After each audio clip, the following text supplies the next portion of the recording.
Good afternoon, everyone, and welcome to today's episode of the Dairy Signal.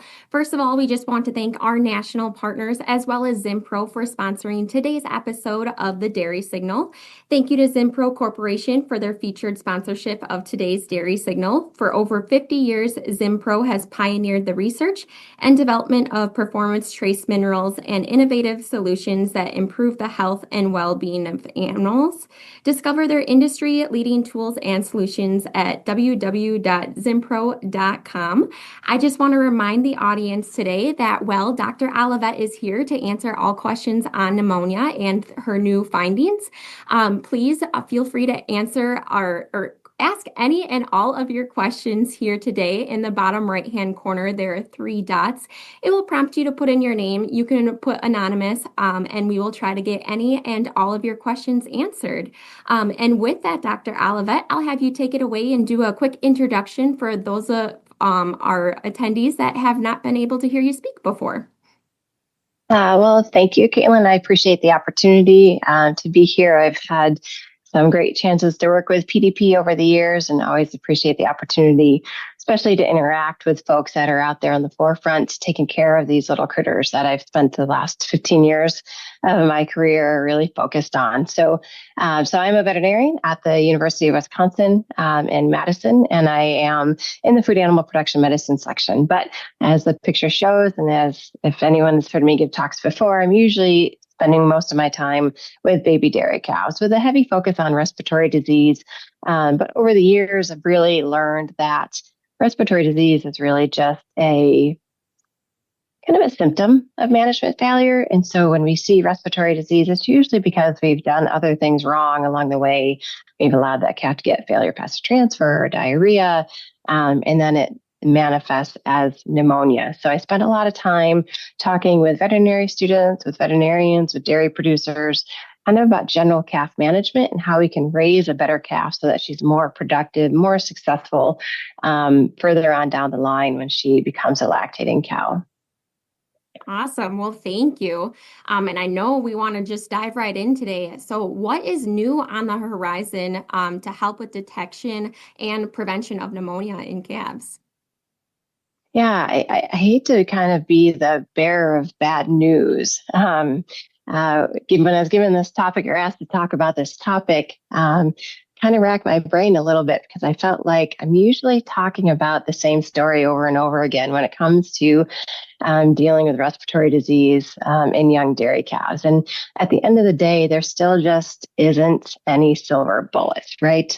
I like the slide because it kind of makes the analogy that silver bullets are about the same as unicorns, right? They just don't exist. And even though there's a lot of research that gets published every year, we still do not have a silver bullet. There's not one thing that we can do that is going to get rid of all of the respiratory disease in our young calves. And so a lot of times it's going to go back to the basics of management and of husbandry. And so I have to preface that with this. I'm not going to tell you, oh, this is the new thing you have to do, or this is the best thing in a bottle that's going to solve all of your problems. Because honestly, it just doesn't exist. When it comes to managing calves and trying to reduce respiratory disease, really, really comes down to the people side of things and having everybody on the team trained and working towards the common goal, which is going to be nice, happy, healthy calves. There are a couple things that I do think, though, that folks should be keeping on their radar as time moves on. So there are a couple recent papers out of Italy where I think they did a really nice job of looking at these young dairy calves and investigating kind of the genomic side of the risk for respiratory disease. Now, I am not at all a geneticist. I participated and collaborated with a study where we looked at the genomic aspect of respiratory disease. So I don't profess to be an expert on this, but what I can say is what this research group has done is they did a great job of characterizing the phenotype of the calves in their studies. So phenotype simply means what is the condition we're looking at, right? The genotype is what are the genetics behind the condition that we're looking at, right? So the phenotype when it comes to respiratory disease in these studies It's going to be, do they have ultrasonographic lung lesions, plus or minus abnormal clinical signs, right? So that's the phenotype that we are looking at in this study. And any other study that has looked at genomic markers of respiratory disease, they really only looked at the clinical picture. So whether an animal was treated for respiratory disease or was marked positive because they had a certain number of clinical signs. In those studies where they compared that kind of a phenotype, or just the clinical picture, just the visual evidence of a respiratory disease to the genetic component, are really missing part of the picture, which is there's a whole bunch of calves out there that have pneumonia that don't have any clinical signs. And so those studies that focus just on the clinical aspect of it, I think are missing a lot of important information. And I think from a genetic side of things, if we want to use genomics to kind of weed out all of these cases of respiratory disease, or at least help reduce the frequency that calves get pneumonia, we've got to have an accurate phenotype, which means using the lung ultrasound to classify those lung lesions. Right? For you to walk out in a calf barn, every calf that looks visibly sick with respiratory disease, there's probably at least another 2 to 4 calves that actually have pneumonia that we can't see because they're subclinical, right?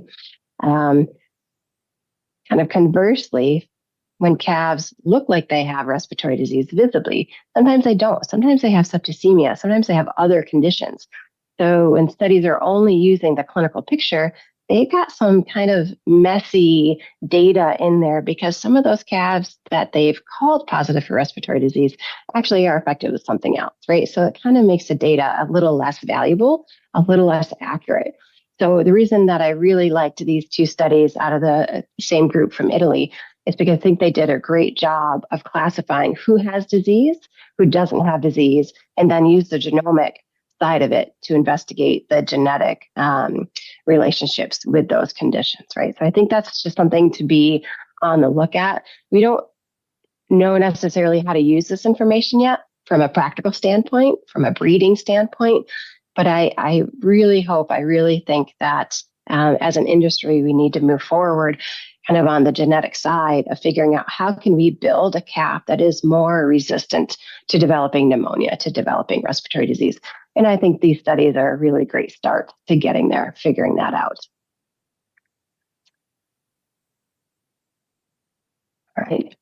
Some other things that I think should be on our radar is going to be the sensor data, the wearables that we see. So we see calves, we have these ear tags that are available that are going to track the calf's behavior and different aspects of that calf and what they're doing, where they are, how they're acting, how they're eating and drinking and ruminating. We also have the auto feeder data that's been in the works for a long time at this point. I think at this point, we're learning more about this, but I think we're not quite there yet as an industry to say that these things are perfect and these are going to be great ways to identify calves with disease. They're beginning to show some good data to say that they can find off calves or abnormal calves, but it's really important if you're thinking about using the sensor data, their wearables, that they don't make a diagnosis. Right? They tell you that something is off about this calf, that something is different. They're behaving different than normal. It does not provide a diagnosis, which means those calves still need to go and get an exam, right? We still need a person looking at that calf to say, is it GI upset? Is it respiratory? Is it bloats or endotoxemia or septicemia? We still need a person looking at these calves. And these tools, as we go down the road, these tools also need to be validated with high quality tools that can accurately say what's wrong with the calf, right? So again, from a respiratory standpoint, that's going to be lung ultrasound, a systematic clinical scoring system that can really help quantify, okay, what is actually going on with this calf, right? It's been flagged abnormal. We need to validate that tool and figure out what's actually going on with those calves. And they also need to account for kind of different management strategies as well, because they may perform different in different scenarios. So just a couple of things to be thinking about as these tools, this information is coming out into the industry, that there still needs to be a bit of work done, but I think there's promise here to at least help those of you that are taking care of these calves find them as early as possible when they're abnormal. You're still going to have to do an exam to figure out what's causing that calf to be off, right? But I think there is some potential here to help expedite that process of finding these calves nice and early. Wonderful. Well, producers are always faced with salespeople coming out to their farms, presenting new research, new products. What are some red flags that our producers can look for while people are constantly giving them new information about respiratory diseases? Yeah, I think that's a really good question and something that I think it's really worth thinking about. And I understanding that I don't expect producers and most veterinarians to be looking at every single publication that comes down the road, right? Looking at all the validation studies. But I do think there are a handful of questions that you can ask or you should be thinking about when somebody presents you with a product or a new service that is guaranteed to either find sick calves or improve respiratory disease or prevent respiratory disease or even GI disease, right? And that comes down to how the studies are designed in certain ways. And one big thing to think about is when they present you with this information and you ask, well, what's the research say, right? Something you want to think about is, are the calves that are in those studies, right? Whether they're published or not published, are the calves in those studies, do they represent the calves on your farm, right? So are they housed the same? Are they housed, if your calves are housed inside in individual pens, are the calves in the study housed in that similar way? Are they fed the same, right? If you're feeding your calves 2 gallons of milk or milk replacer a day, are the calves in that study fed that same plane of nutrition? Are your passive transfer rates similar, right? Is the calves on the study compared to your own calves? We call this external validity. When the calves in the study match the population of calves that we're trying to relate that information to. And if the calves on your own farm, the calves that you're taking care of, really aren't represented by the calves in the study, then you don't really know that the results that they found in that study are going to be applicable to your farm. You may not see the same thing because really it's a whole different population of animals. So that's important to think about. The things that I see that kind of get overlooked sometimes in research projects would be passive transfer status and plane of nutrition. So sometimes having excellent levels of passive transfer in research calves, it doesn't work out for whatever reason. Or maybe they've selected to have calves that either have failure passive transfer or they use a cut point that isn't quite where we want our commercial dairy calves to be, right? And so those calves are probably a little bit more likely to get sick than your own calves if you have excellent passive transfer or excellent nutrition. And again, whatever the intervention is that they studied in that project may work better on those calves because they're more sick to start or they were growing slower to begin with. You may not see the same benefit in your calves if they're already well grown, if they already have low levels of disease, right? So that's something that's really important to think about. What else for red flags? I'm thinking about external validity, passive transfer status, general management and housing, plane of nutrition. Those are going to be the big ones. Another one is going to be how they've defined disease in that study. I've already mentioned about the value and the utility of using lung ultrasound and a systematic clinical scoring system. Reading the fine print and seeing how a study defines pneumonia or defines diarrhea really change kind of the interpretation of the results. So some studies, I was looking at one last night, was looking at growth in calves affected with respiratory disease and infected with diarrhea and kind of the interaction between the two. And in this particular study, they defined diarrhea as a calf with abnormal manure that was also visibly dehydrated. Okay. And in that particular study, I think 15% of the calves had diarrhea as they defined it, all right? 15%. Now, if you think about calves in your own operations or the calves that you take care of, there are a lot of calves out there with abnormal manure that aren't visibly dehydrated yet. It's mild, just some loose manure. They're able to maintain their milk consumption, their water consumption, and so they don't become dehydrated. Of course, if the case of abnormal manure is prolonged and goes on for an extended period of time, then those calves may become dehydrated. But there's a lot of calves out there with some loose, slightly watery running manure that are perfectly well hydrated. And so in a study that is defining diarrhea and requiring those calves to be dehydrated, as you could imagine, they're underestimating the total level of abnormal manure in the calves in that study. Okay. And so the way we interpret the outcome of that study might be a little jaded. It might be a little different based on that information, right? Same with respiratory disease. Many times a study will define respiratory disease or define pneumonia as a calf that was treated for respiratory disease, right? Now, we all know that if I define pneumonia, it might be different than another researcher's definition of pneumonia. One farmer defines pneumonia, it might be very different than another farmer's definition of pneumonia.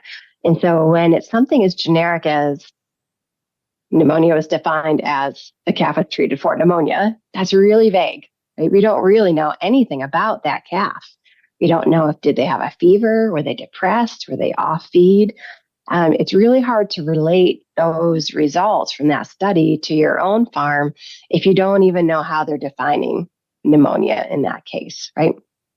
So as you are approached with different products and interventions, be thinking about, well, if it worked in their studies, how did they define pneumonia? How do they define diarrhea? Because that may be very different than how I'm defining it and may not have at all the same outcome. I think those are some things that are really important to be thinking about.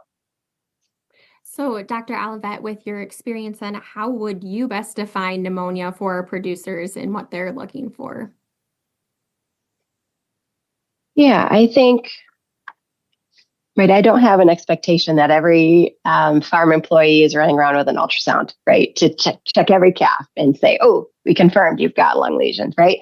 I'm realistic and practical enough to know that that doesn't happen. But I think there are things for a long time, this was Dr. McGurk was a big mentor of mine. And so she has her Wisconsin calf respiratory score where she looks at the eyes, the ears, for droopy ears, runny eyes, runny nose, the presence of an inducible cough or a spontaneous cough, and rectal temperature, right? So in calves that are eating and drinking and otherwise acting well, if you see a runny eye and an occasional cough or multiple spontaneous coughs, or if you see a droopy ear with a fever, or a snotty nose and a runny eye. So in Dr. McGurk's system, if a calf had two moderate to severely abnormal signs associated with a respiratory disease, we would consider that positive for clinical respiratory disease, right? And these are not calves that are sick and depressed and breathing heavy and trying to die on you. These are more subtly affected calves, right? So I like to see two abnormal signs associated with the respiratory system, looking at the runny eyes, the runny nose, the droopy ears, and the rectal temperature. And so I think looking at that is helpful, right? We're not just going to see a calf that has one single cough once. Everything else is totally normal, right? We're not going to call her positive for respiratory disease unless she shows us another sign, right? Another thing that you can look at that is more of a subtle thing is just how that calf is breathing when they're resting. So they're laying down after their morning milk and you walk through and you're looking at the respiratory pattern, how that calf breathes in and breathes out. And we know that when calves have pneumonia or lower airway disease, they have to push the air out. They may be acting completely normal, but if you watch their belly, they kind of push the air out when they're breathing out. We call that expiratory effort. And that's another subtle thing that you can use when you're working with your calves to kind of flag them for a calf that might have respiratory disease. What works really well is to team up with your veterinarian and they can use their ultrasound and you can pick those calves that you think has respiratory disease based on your definition, right? ocular discharge and nasal discharge or the expiratory effort, you can basically test your gut, right? Are you right? Your veterinarian can come scan those calves that you've flagged as abnormal based on these abnormal respiratory signs, and they can confirm or deny whether you're being accurate or not. And what I found is that's a really nice way to give the employees, give the caretaker some support to say, yes, you are doing the right thing. You are finding the right calves. You're not misdiagnosing.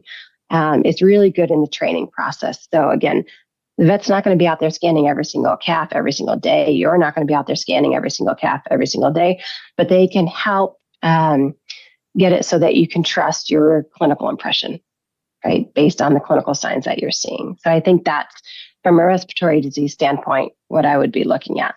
2 signs of visible abnormalities attributed to the respiratory tract. On the diarrhea side of things, I'm a very big proponent of just looking at the manure. And if I can put it into a cup and I tip that cup over and it slowly slides down the side of a cup and leaves a thick residue, or if it's really watery and just runs out of the cup, that whole spectrum I would consider abnormal. Many calves in that 7 to 14-day-old age range on many farms get abnormal manure so commonly that we kind of forget that they shouldn't have abnormal manure at that age. So to me, normal manure is going to be one that if you stick that manure in a cup and you tip it over, it's just going to stick there. It's not going to go anywhere, right? When you start to get enough water content in that manure where it starts to slide down the side, then to me, that's abnormal. Our data says that those calves with abnormal manure, even if the calf isn't sick, will be twice as likely to get pneumonia, right? So this is why I so heavily focus on identifying abnormal manure all on its own accord without looking at, does the calf look sick? Is the calf dehydrated or not? Because just that presence of abnormal manure without anything else increases the likelihood that that calf's going to get pneumonia.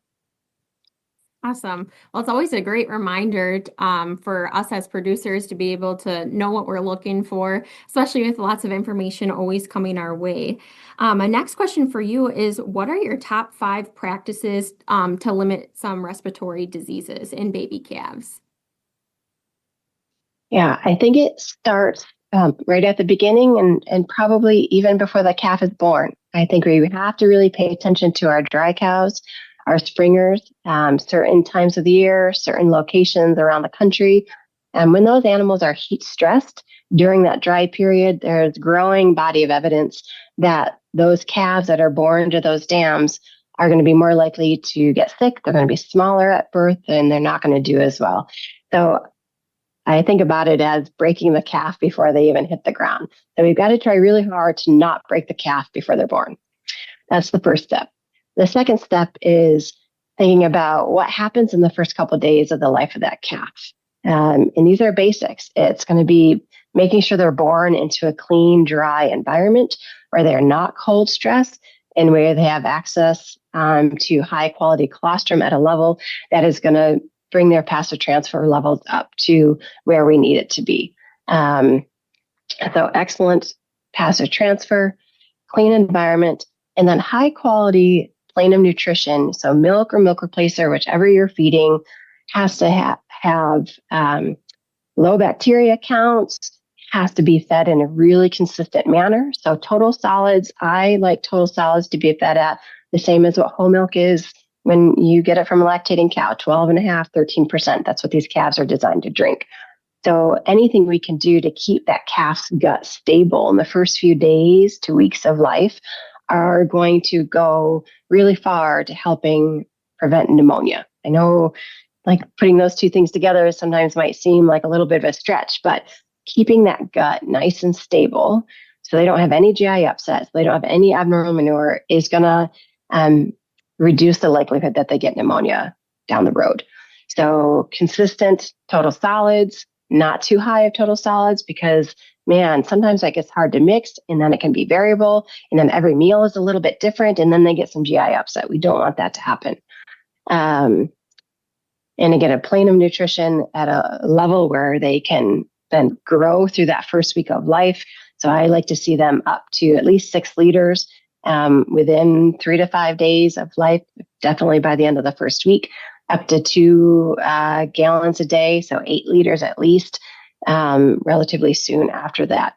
And I understand there's lots of different ways to feed calves, but I think my preference is to try to do it as close as what mom does as possible, right? To keep that gut nice and stable will improve respiratory health down the road. So we talked about not breaking them before they're born, make sure they're born into a clean, dry environment where they're not going to be cold stressed. They get excellent passive transfer and then high quality plane of nutrition, right? And amongst all of that, right, keeping everything clean and disinfected is going to be critical. That's within the first days, 2 weeks of life. Ventilation, of course, with respiratory disease, ventilation is always going to be critical. We always want fresh air in the barn or in the environment that these calves are in.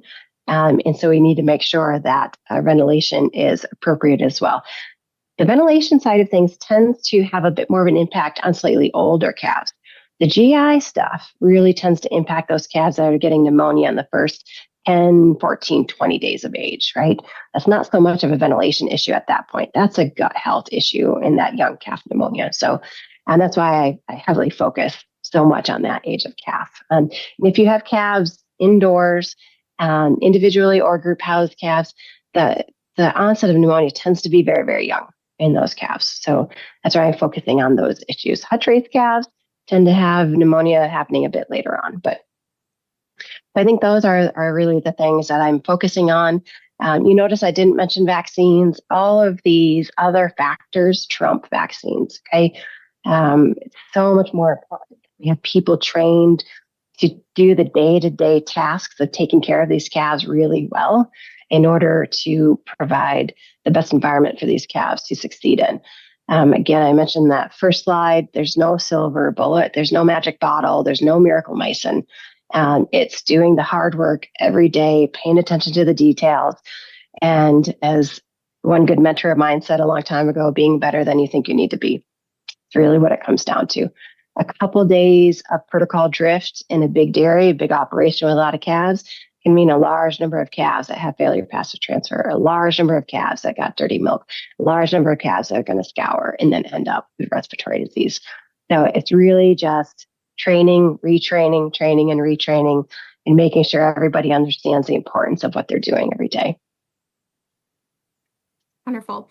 One quick question back to the housing and ventilation systems. How does that influence respiratory health, especially in these colder months? Just because I know sometimes producers like to keep their buildings a little bit more locked up and warm. Do you have any advice on that? Yeah, it's really a common question, and it's really a valid concern. Clean air, fresh air is really important. So I would sacrifice having more fresh air in the barn for a little bit more cold stress. I'm going to mitigate that cold stress with blankets, deep straw bedding, and an adequate plane of nutrition, that 2 to 2.5 gallons, right, for the average Holstein calf, Holstein system, 2 to 2.5 gallons of milk or milk replacer. So I'm going to bring that fresh air in. I'm going to recognize that the barn's going to be a little bit colder. I'm going to counteract that by making sure I got jackets on the calves, deep straw bedding so that they have their back legs covered when they lay down, and really good plane of nutrition. Some things to think about in that scenario are how often do you bed the calves? And what time of day do you bed the calves? So typically it's going to be colder at nighttime, right? So if you can manage it, again, it's all about managing people to get this done. And maybe you're going to add bedding later in the afternoon instead of early in the morning, right? That way it stays fluffier, it allows them to kind of nestle down a little bit more overnight. Whereas if you bed them early in the morning or only bed them, every couple of days, it's going to get trampled on, it's going to get packed down, and it's not going to be as nice and fluffy for them to nestle into. So it's just a simple little thing that you could try to do to provide better nesting at night, right? So bed every day, and bed at the end of the day so that it provides a little more warmth overnight when the temperatures are cold. I know it can be tricky when it comes to managing blankets, especially in spring and fall when we have these warmer days and then cold nights. And again, in that scenario, I'm focusing on the bedding to provide the warmth and the comfort for those calves in the plane of nutrition so that internally they are getting the groceries that they need and the warm milk that they need to help stay warm. So it's a balancing act, right? To figure it out. And it's hard to be perfect all the time. You just have to do the best that you can. I think the other factor that plays into this, especially with managing curtains, is making sure that somebody knows it's their job to check what's the weather doing? What are the curtains doing? It's not a set it and forget it system, right? Mornings, the temperature, the weather can be very different than at lunchtime, can be very different than in late afternoon or in late evening. So having somebody assign that task multiple times throughout the day, seeing what the weather is doing, seeing what the barn environment is, seeing where the curtains are, and moving them to an appropriate way.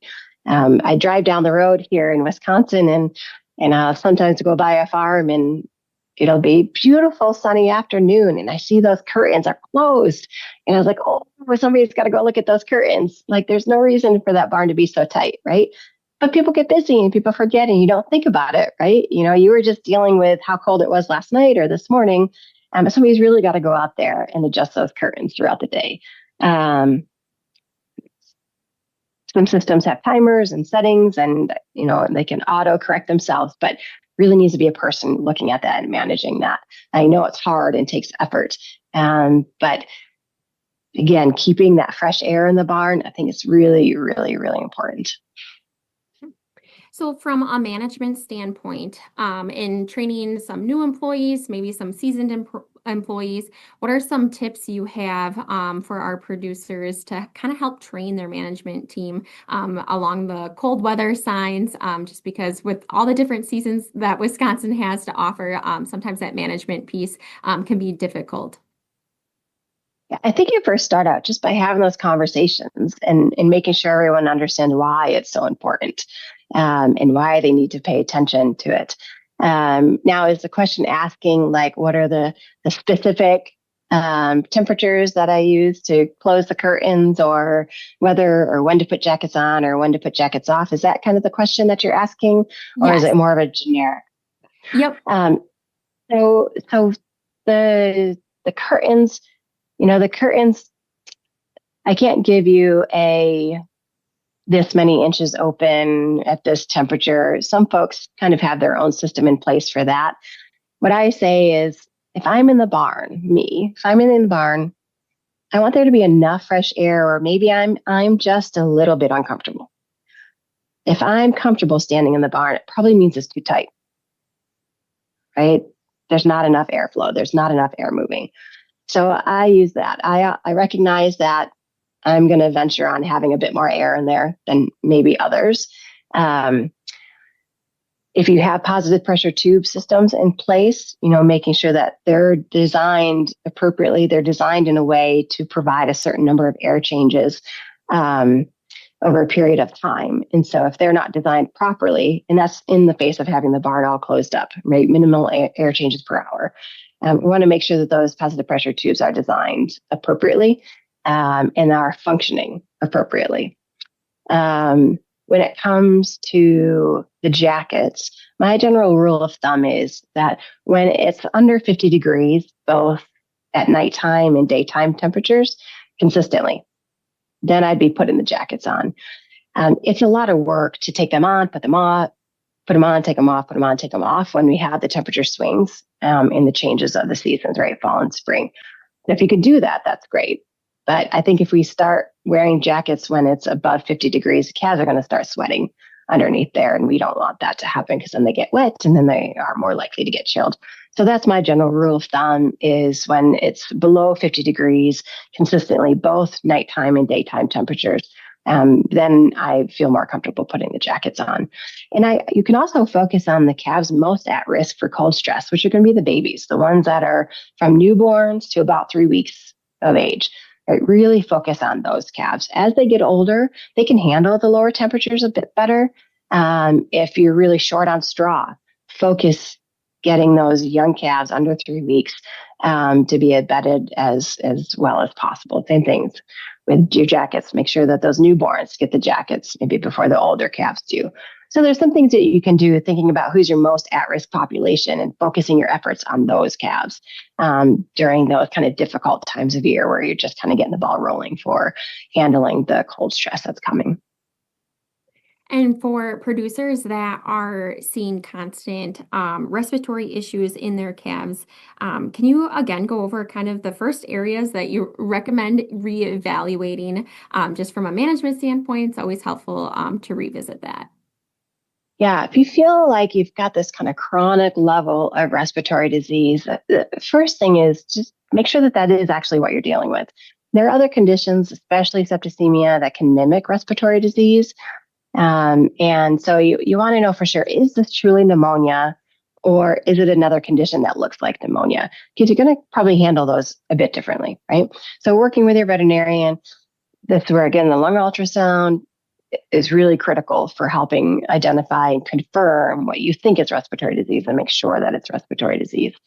In those scenarios where it's not just typical bacterial pneumonia that we see of young dairy calves, it's still important to know, like, yeah, they may not have pneumonia, but there's something going on, right? Your employees are flagging a problem. They're telling you that something's not right.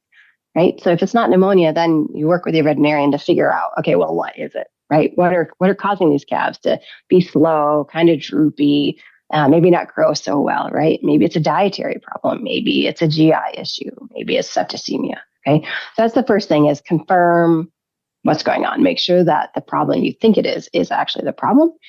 And then the next step for me is figuring, all right, who is affected? Who is the earliest? What is the earliest age when this problem starts, right? Especially with pneumonia, clinical signs lag behind in many cases when the pneumonia actually started, sometimes a couple of weeks or a few weeks. And so if you feel like you're treating calves at 30, 35, 40 days, if you come in with an ultrasound, you might realize that actually that pneumonia, the problem is actually starting at like 21 days, 28 days, a couple weeks beforehand. That's helpful information because it helps tell you, okay, when is the risk period for pneumonia starting? And anything that you do as an intervention to prevent disease has to happen before that time period, right? So if you have calves that are getting treated at 35 days for clinical respiratory disease, and you say, all right, I'm going to put a vaccine in at 21 days or 28 days, or I'm going to change the feeding plan, or I'm going to change the ventilation, or I'm going to change something, right? And you do it a week or two beforehand, they may already have disease, right, starting. So those interventions aren't going to do anything to really prevent that disease. So figuring out when does pneumonia really start is going to be one of the first steps, because then you can work backwards and figure out, okay, well, it looks like it's starting at this age. Now it's happening before that age. That could be contributing to it, right? In younger calves, looking at the passive transfer, looking at the hygiene, looking at the quality of the feed, looking at the level of diarrhea in those calves that are younger than that age, figuring out, are those things contributing to the risk of pneumonia at this age group? So that's how I like to approach it. And then each farm will be a little bit different. Rarely is it just one thing that's wrong. Usually it's multiple things that are going wrong that are contributing to the respiratory disease. But the first thing is you've got to figure out, when is it starting, and then work backwards to figure out, all right, what are my risk factors that are contributing to it? And I've mentioned those before, all the way back to what's going on in maternity, the colostrum program, the plane of nutrition, and just general sanitation and hygiene. With feeding equipment, especially, but in the calf facility as well. Did that answer your question, Caitlin? Yeah, definitely. One other question I have too is so when your calves are getting to the weaned point and they're individually housed, and then you put them into this group housing situation after they're weaned, is there anything to help kind of with that transition too? Because that tends to always be kind of a stressful sign, and then you get into the pneumonia and respiratory diseases there as well. Yeah, that's a really good question. And there's kind of 2 points that I want to make. One is sometimes the pneumonia is actually started before that weaning and grouping process, right? So figuring out, this ties back to when does it actually happen?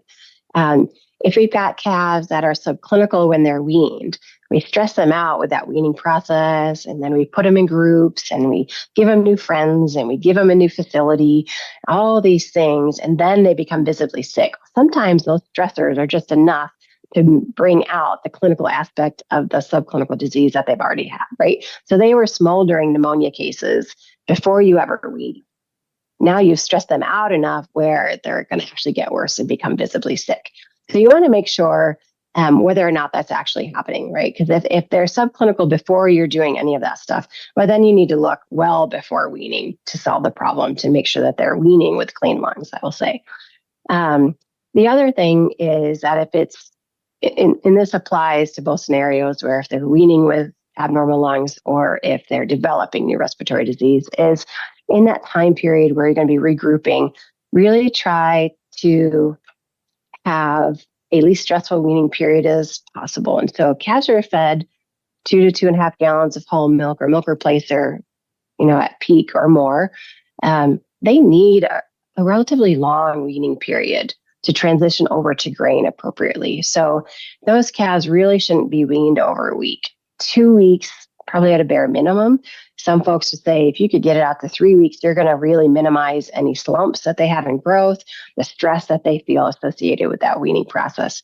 So make sure that you're weaning them over a long enough period of time, and try to do one thing at a time, right? Don't change everything.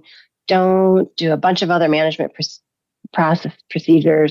Don't be moving them. Don't be grouping them all at the same time that they're getting weaned, right? So where I see it work best is when folks can give them that nice long weaning period. So now they're off milk. Okay. Let them hang out for a week. All right. Where they're just getting used to life without milk. And then group them in small groups, right? 4 or 5 other calves, maybe 6. So small groups, even smaller if you can do it, but let them get used to that small group scenario, and then move them, a week or 2 later to the larger groups if that's what your system is designed to do. But try to avoid weaning on one day, grouping the next day, and putting them in a really big group right away. So if you can kind of spread those things out, and small groups are going to be better than large groups, will help with that stress. And all that stress takes energy, right? So the energy that they get from their diet, right, it should be going to growth, should be going to their having a nice, healthy system. But when they're stressed, that energy is going towards their stress behaviors, their little brains not being happy with what's going on. And that means they don't have that energy to stay healthy. So anything we can do to minimize that stress is going to help prepare that calf and make it more likely that they'll stay healthy through that period. It's nice in some individual housing systems where they can just pull the panels, right? Pull a panel out between 4 calves, and now you have a group with the 4 calves. They haven't actually had to change their pen, but they have, where they used to sleep, plus some extra space and a few new friends to get used to. Those are kind of nice, like little deals when you have a system that works, right? You have to kind of figure out how best to manage that in your own system. Things like pair raising right from the beginning, right from the first couple of days of age. Pair raising is a great way to start that social interactions, start that process of knowing what it's like to have a friend from early on. There's nice work out there showing the benefits of pair raising calves on growth, on starter consumption. So far, we haven't seen any data that suggests that it's worse for their health to do that. The studies are a little bit small to truly answer that question, but no obvious bad health signs so far with that pair raising. But the fact that there's this kind of cool stuff that happens when they live with a friend, that they watch each other and they learn from each other. And they, one calf sees the other calf eating the grain. So they go over and start playing with the grain, right? These are cool little things that happen. But long term, what's really even more cool is that these calves are they're more adjusted. It's kind of like the little kid that, goes to preschool and hangs out with a lot of different people. And when they go to kindergarten, they're just kind of well adjusted. They don't even look at you when you drop them off of that first day of kindergarten, versus the child that is never interacted with anybody and they're scared to death that first day of kindergarten. These calves that are pair raised, there's a similar phenomenon that happens that they are just more well adjusted to novel things, new things, whether it's a new diet, a new ration, new housing, new environment. They kind of handle it better. They're not so like, oh my goodness, I'm going to be stressed now, right? Which is a really cool thing. And it's one way to kind of mitigate that stress, which again is going to have positive impacts on the immune system and hopefully reward the calf by decreasing the risk of pneumonia in that weaning, post-weaning period. Awesome. Well, that's really helpful for me, and I know other dairy producers as well. We did cover a lot of information today. So, what are a couple of key takeaways you'd like our listeners to take with them today? I think one big takeaway is going to be everyone is inundated with new things coming on the market, coming onto your farm, and people trying to sell you something. Um, be critical of the information that's coming at you. You can ask some good questions. You don't have to be, a PhD researcher to ask some of these basic questions about what are the calves doing in that study? Are they like my calves? Are they not like my calves? How is disease defined? Right? Be a critical consumer of the information that's coming at you, and recognize that there are no silver bullets, right? Don't let somebody try to sell you on a silver bullet. They don't exist. The second key takeaway is going to be how important it is to characterize the disease on your farm, right? If you are only using clinical signs, you are going to underestimate the prevalence of disease for most conditions, right? Especially when it comes to diarrhea. If you are requiring fever and off feed and dehydration, right? You're going to be underestimating the true level of disease. With respiratory disease, you're only using clinical signs. And most often, you're going to be definitely underestimating the level of disease that's actually affecting your calves. Some situations, you may actually be overestimating because there's another condition that's mimicking pneumonia, like septicemia. Okay. So it's really important to work with your veterinarian and have good characterization of what's actually happening, what is actually going on with your calves when they're sick, when they're off. And then the last thing is just all about people, and making sure that we're training, retraining, not making any assumptions for knowledge levels, not making any assumptions that somebody knows exactly what they're supposed to do, how they're supposed to do it, what they're supposed to do with that information. So keeping people trained, make sure they understand why they're doing what they're doing, and keep them part of the team, part of the story for those boots on the ground folks that are taking care of the calves every day. If you're reviewing reports with veterinarians and consultants at the management level, bring some of that information down to the guys taking care of the calves so that they understand what their hard work is paying off or when it's not paying off, right? And communicate them and get their perspective on how they have a very unique perspective. And as somebody who doesn't speak Spanish very well at all or hardly at all, I miss out on a lot of information by not being able to communicate well with the folks that are taking care of a lot of these calves. So figure out how to communicate with them because they will have a lot of insight. So it's about the people. Awesome. Well, thank you, Dr. Olivet. I know I always learn so much from you, and our listeners are also appreciative as well. I just want to say thank you to our national partners as well as Zimpro for sponsoring today's Dairy Signal episode. Professional Dairy Producers has a lot of great programs coming up, so I encourage everyone to visit our website to register for some of our programs that are happening here in the next couple of weeks. And with that, we'll see you on Thursday on the next episode of the Dairy Signal. Bye now.